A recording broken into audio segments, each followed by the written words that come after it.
এজন্য আমি অনুরোধ করছি, আমরা মুমিন, আল্লাহ আমাদেরকে বলছে এটাই কথা, তোমাদের উপরে আমি রোজা ফরজ করলাম, তোমরা আমার হুকুম মানো, তোমরা আমারে মানো বান্দা। রোজা মানে বিরত থাকা, সিয়াম মানে বিরত থাকা, তার মানে গুনাহ থেকে বাঁচো, হালাল বস্তু থেকে বাঁচো। আমি তোমাদেরকে হারাম তো হারামই, হারাম থেকে আবার ফিরাবো কেন? হারাম থেকে তো ফিরতে সারা বছরের জন্যই বলে দিছি। তো আমি রমজান মাসে তোমাদের 3টি হালাল খাবার হালাল ছিল, পানি হালাল ছিল, হালাল স্ত্রী হালাল ছিল। আমি রমজানের 30টা দিন, একটা মাসে তোমাদের জন্য খাদ্য, পানি, স্ত্রী, এই 3টা জিনিস হালাল বস্তু আমি হারাম করে দিলাম। যেন আমি বুঝাইতে চাইলাম যে দেখো, আমি আল্লাহ যেখানে হালালটাও হারাম করে দিলাম, সেখানে হারামটার প্রতি আমি আল্লাহর কি পরিমাণ ঘৃণা। যেখানে হালালটাই ছেড়ে দিতে বললাম, সেখানে হারামটা ধরে রাখার কোনো সুযোগ আছে? অতএব মিথ্যা, চুরি, ডাকাতি, জিনা, ব্যভিচার, মদ, জুয়া, নাচ, গান, সুদ, ঘুষ, মা বোনদের বেপর্দা জিন্দেগি ছেড়ে দেন, ছেড়ে দেন। একজন বুঝলে একজনই, কোনো অসুবিধা নাই, আমার কোনো আফসোস নাই। আমি সব সময় ফেরিওয়ালার মতো আমি বুঝি, একজনই শুনুক, একজনই যদি ভাবে আলহামদুলিল্লাহ, সংখ্যা দিয়ে আমি কি করব? বুঝেন নাই? 10 কোটি মানুষ আমারে মনে করেন আলগি দিছে, তো কিছে কিছে, আমার খবর রাজাব মা। বাংলাদেশের একেবারে মনে করেন 50 লাখ লোক আমার চিনে, তো কিছে, আমার খবর রাজাব মা। তো আর কি, পরিচিতি, অপরিচিতি, জনপ্রিয়তা, এগুলো কোনো বিষয় নয়, এগুলো কোনো মুখ্য বিষয় নয়। বিষয় হলো আল্লাহর কাছে গ্রহণ হওয়া, আখিরাতের মুক্তি পাওয়া, জাহান্নাম থেকে মুক্তি পাওয়া। অতএব আজকে এতটুকুই মূল কথা। আমরা প্রত্যেকেই এটা ভাবি, আমরা মুমিন। প্রিয় ভাই বলেন, আমরা এখানে যারা এখন বসছি, রাত 12টা বাজে, আমার কথা শেষ, নীরবে 1টা মিনিট ইনসাফের সাথে ছেলেরা, বাবা বলো তুমি মুসলমান কিনা? না না, ছেলেরা আলাদা বলো, বাবা কও তোমরা মুসলমান কিনা? প্রিয় বাপ বলো তুমি মুসলমান কিনা? তুমি মুসলমানের সন্তান কিনা? তাইলে তুমি সিদ্ধান্ত দাও আজকে।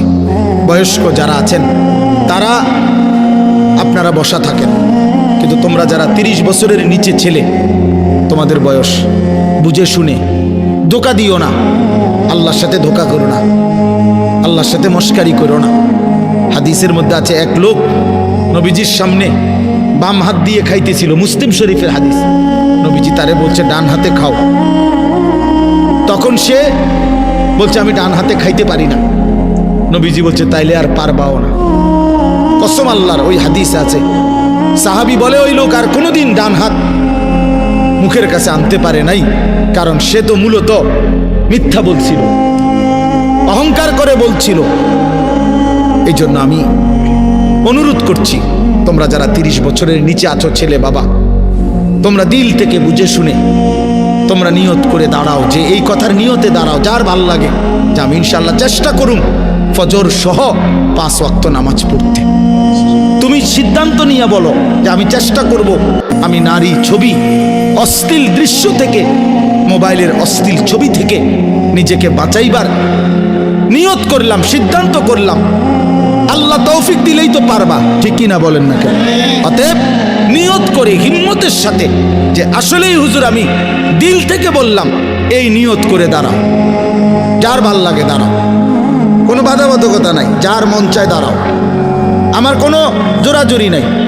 বাকি তুমি দিল থেকে বলো, মন থেকে মনে নিয়ত করো, তোমার দিলে তুমি, কারণ তোমার কবর তোমার, আমার কবর আমার, তোমার ঘরে তুমি ফিরবা, আমার ঘরে আমি ফিরব।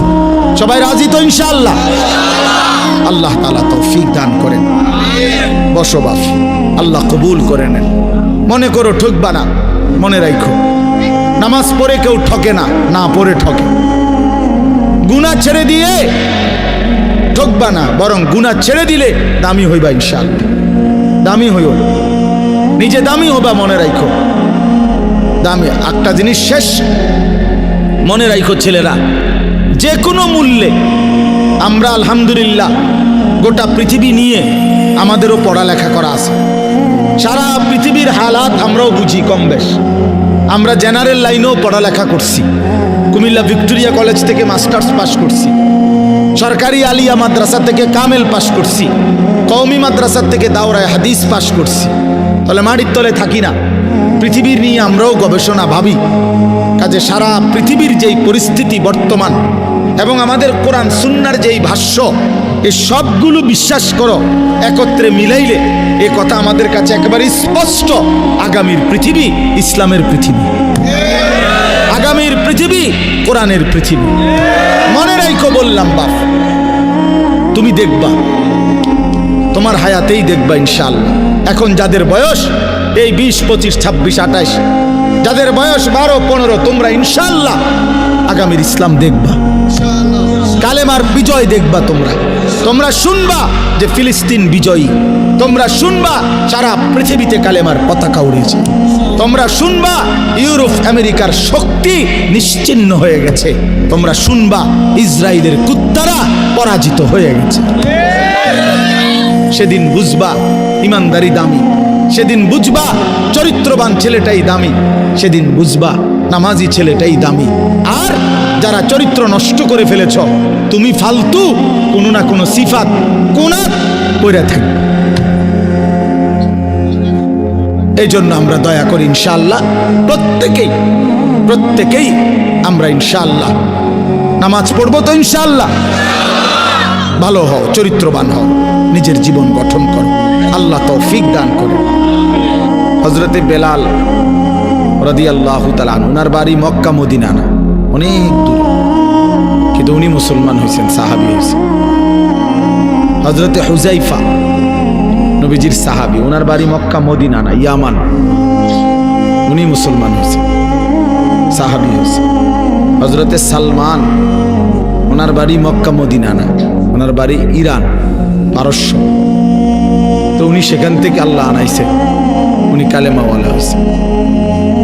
হযরত আবু হুরায়রা রাদিয়াল্লাহু তাআলা, বিখ্যাত সাহাবী, সবাই নাম জানে। আবু হুরায়রার নাম সবাই জানেন না? উনিও কিন্তু মক্কা মদিনার মানুষ না, উনি দাউস গোত্র, এটা অনেক দূরের, কিন্তু সেখান থেকে আল্লাহ ওনাকে আনাইয়া মুসলমান হয়েছেন, সাহাবী হয়েছেন। কিন্তু আবু জেহেল বাড়ির কাছে, আল্লাহর ঘর কাবার সবচেয়ে কাছে, সর্বপ্রথম বাড়ি যার কাবা ঘরের পরে আবু জাহেলের বাড়ি। জানেন এটা? আবু জাহেলের ঘরের আগে কারো ঘর নেই, কারো ঘর ছিল না, নবীজির ঘরও আরো পিছনে ছিল, সবার ঘর পিছনে। কাবা ঘরের সবচেয়ে নিকটতম প্রতিবেশী ছিল আবু জাহেল। তো কি হয়েছে এতে? কিন্তু বদনসিব, আবুল আহাব কাছে ছিল, বঞ্চিত। এই জন্য এটা আসমানের ফয়সালা। এত কাছে থেকে বঞ্চিত হলো কেন? এত দূরের থেকে আসলো কেন? বুঝছেন না হিসাবটা? তাহলে মূলত ফয়সালাটা কার? ইউতিহি মান ইয়াশা। আল্লাহ বলছেন আমার অনুগ্রহ, আমার দয়া, আমি যাকে ইচ্ছে করে দিয়ে থাকি, আমি যাকে ইচ্ছে করে দিয়ে থাকি। এই জন্য বললাম আর কি, আমি সবাই শুনতে পারবে, শুনবে, এটা জরুরি না। আল্লাহ যাকে পছন্দ করে, ইচ্ছে করে, তাকে আল্লাহ তাআলা দ্বীনের বুঝ দান করে। হাদিসের মধ্যে আছে, মান ইউরিদিল্লাহু বিহি খায়রান ইউফাক্কিহু ফিদ্দীন। আল্লাহ যার ভালো চান, কল্যাণ করতে চান, তাকেই আল্লাহ তাআলা দ্বীনের বুঝ দান করে, দ্বীনের বুঝ দান করে। নবীজি বলেন, ইজা আরাদাল্লাহু বিআবদিন খায়রান ইস্তা'মালাহু। আল্লাহ যখন তার কোনো বান্দার ব্যাপারে ভালোর ফয়সালা করে, তো আল্লাহ তাআলা তাকে কাজে লাগান। সাহাবীরা জিজ্ঞেস করছে, কিভাবে কাজে লাগান? কাইফা ইস্তা'মিলুহু, হে আল্লাহর রাসূল, আল্লাহ তাকে কাজে লাগান কিভাবে? তো নবীজি বলেন, ইউওয়াফিকুহু লিআমালিন ক্বাবলাল মাউত। আল্লাহ যাকে ভালো চান, তাকে মৃত্যুর আগে আগে নেক আমল করার তৌফিক দান করে। এটাই তারে কাজে লাগাইছে, যে ঠিক আছে, তোমারই দিয়ে আমি আমার সেজদা দেওয়া, তোমারই দিয়ে আমি আমার ঘরের খেদমত নেব, তোমারই দিয়ে আমি আমার কোরআনের খেদমত নেব। আল্লাহ তাকে আমলের তৌফিক দিয়ে থাকেন।